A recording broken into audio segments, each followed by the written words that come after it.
여러분 안녕하십니까? 하리다 방송을 시작하겠습니다.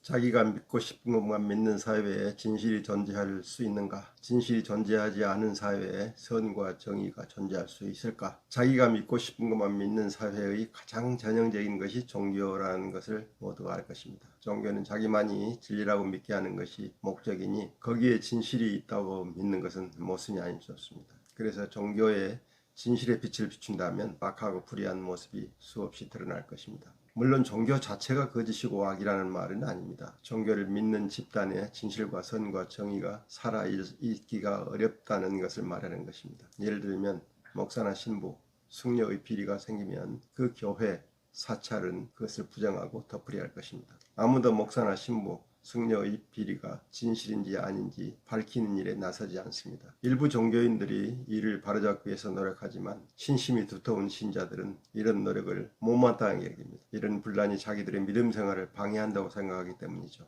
그래서 종교 안에서 진실을 밝히려는 사람들은 언제나 소수이고 때로는 회방꾼 취급을 받습니다. 다음으로 자기가 믿는 것만 믿는 집단이 정치 집단이죠. 정당에 가입한 사람들은 물론이고 그 정당을 적극적으로 지지하는 소위 골수 진보주의자라든지 또는 골수 보수주의자라든지 이런 사람들은 그 정당의 대통령 후보자나 국회의원 후보자, 도지사나 시장 후보자의 거짓이나 비리를 조사하고 드러내기보다는 감추고 은폐하기 바쁘죠. 그들에게는 진실이 중요한 것이 아니라 자기가 지지하는 후보가 당선되는 것이 중요하고 그가 권력을 잡는 게 중요하기 때문입니다. 그래서 후보가 변명하는 대로 그대로 믿고 조작하는 것까지 서슴지 않고 은폐하고 거기에 동참합니다. 이른바 가짜뉴스를 만들어 자기가 지지하는 후보, 자기가 지지하는 정치인의 이미지를 거짓으로 꾸며 사람들에게 선전하기도 합니다. 이런 집단에 진실이 살아 숨쉴 수는 없습니다. 진실이 살 수 없는 사회를 정상적이고 바람직한 사회라고 할 수 없죠. 민주주의가 국민 개인의 차지를 바탕으로 발전해 나가는 제도인데 국민 개개인이 진실을 추구하지 않는다면 거짓으로 뭉친 거짓말쟁이가 권력을 잡기 위해서 가진 비리, 위선을 저지르고 또 그런 사람이 대통령으로서 또는 대통령 아내로서 국민의 머리 위에 보란듯이 권력을 휘두를 것입니다. 이런 나라는 둘 중에 하나로 귀결되겠죠. 사회가 망가지고 결국 경제가 무너지게 될 것입니다. 일본이 걷고 있는 길이 이 길입니다. 다른 하나는 국민이 다시 진실의 길에 들어서도록 지도자를 압박하거나 거짓으로 뭉쳐진 지도자를 내팽개치고 새로운 지도자를 세울 것입니다. 박근혜 정권을 몰아낸 한국이 걸었던 길입니다. 지금 대통령 선거가 진행되고 있는데 우리는 어떤 진실과 마주하고 있나요? 크게 세 가지 진실의 문제를 규명해야 하리라고 생각합니다. 첫째는 부동산 개발업자에게 수천억의 막대한 이익을 안겨주고 그 사업에 줄을 대어 가진 이권을 챙긴 권력자들을 엄벌하는 것입니다. 이것은 이재명 후보의 과거를 조사하는 것이 그 시발점일 것이고 그 과정에 개입하여 이익을 챙긴 자들을 조사하여 죄를 묻는 작업이 필요합니다.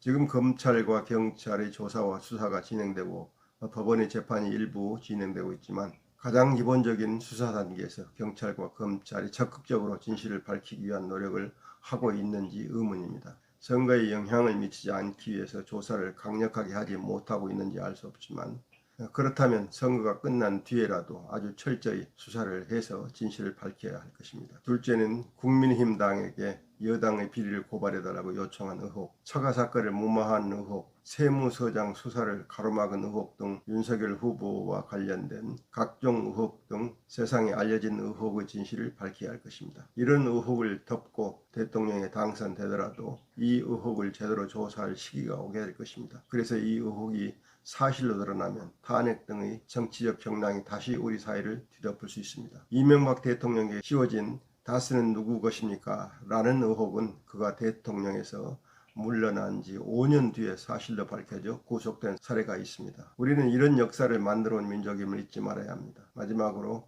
윤석열 후보의 아내인 김건희와 관련된 의혹이 있습니다. 그 어머니인 최은순의 비리 의혹도 포함되겠죠. 김건희와 최은순에 대한 의혹은 일부 사실로 밝혀졌지만 이에 대한 법적 조치는 진행되지 않고 있습니다. 과거 조국 가족의 철저한 수사를 진행했던 검찰이 왜 김건희 건의 수사를 느슨하게 하는지 알 수 없지만 분명한 것은 과거 윤석열의 검찰과 지금의 김호수의 검찰이 너무 다르다는 것입니다. 윤석열의 검찰이 진실을 알아내기 위해서 전방위적으로 조국 가족을 수사한 것이 선이고 의로운 것이었다면 지금 김호수 검찰은 진실을 외면하고 선과 정의의 길을 적극적으로 걷지 않고 자신들의 업무를 게을리하고 있다고 말할 수 있을 것입니다. 정권이 바뀌면 검찰이 또 어떻게 돌변할지 알 수 없지만 어떻든 우리 국민은 오로지 검찰의 수사에 기대지 않을 수 없다는 것이 안타까울 따름입니다. 검찰이 국민보다 진실을 추구하는 의지가 약하다면 검찰총장도 국민이 직접 선출하도록 제도를 바꾸는 것이 좋을 것입니다. 이 시점에서 우리가 할 수 있는 일은 진실하지 않은 지도자를 뽑지 않는 일이고 진실하지 않는 지도자를 물리치겠다는 개인들이 단결된